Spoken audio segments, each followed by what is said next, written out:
В отдаленном городке, утонувшем во времени 1930 года, существовало странное фото, пожелтевшее от времени и покрытое мелкими трещинами. На нем 5 детей стояли в ряд, глядя в объектив с беззаботными, наивными улыбками.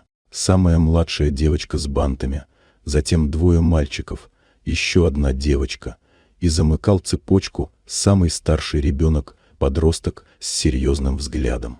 На первый взгляд обыденный снимок, таких 1000. Но этот таил в себе ужас, который начал медленно расползаться по городу.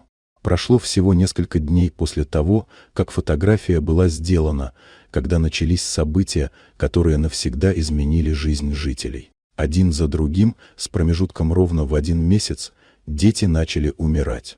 И не просто умирать, они уходили из жизни в том порядке, в котором стояли на злополучной фотографии. Страх проник в каждый дом.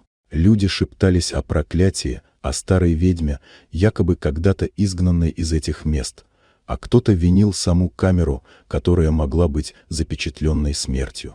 Были и те, кто пытался найти рациональное объяснение болезни, отравления, совпадения. Но логика сдавала позиции перед цепкой, мертвой тишиной и траурными лентами на дверях. Родители оставшихся детей держались за друг друга, как утопающие.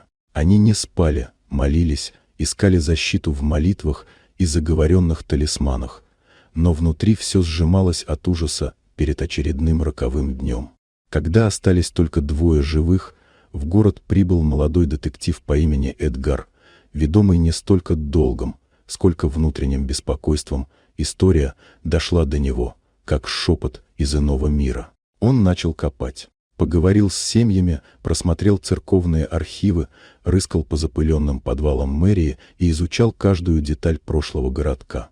Чем глубже он углублялся, тем яснее становилась эта не случайность. В далеком прошлом произошло предательство, которое не получило искупления.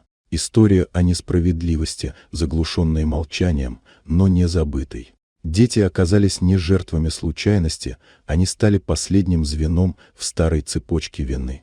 Разгадав эту тайну и раскрыв имена виновных, Эдгар сумел остановить цикл смерти, прежде чем погиб последний ребенок. Тайна была раскрыта, дух мести успокоен.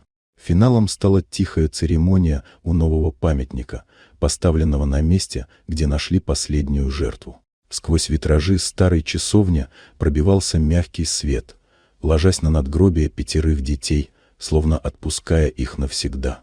Город, много лет сдерживаемый страхом, наконец обрел покой.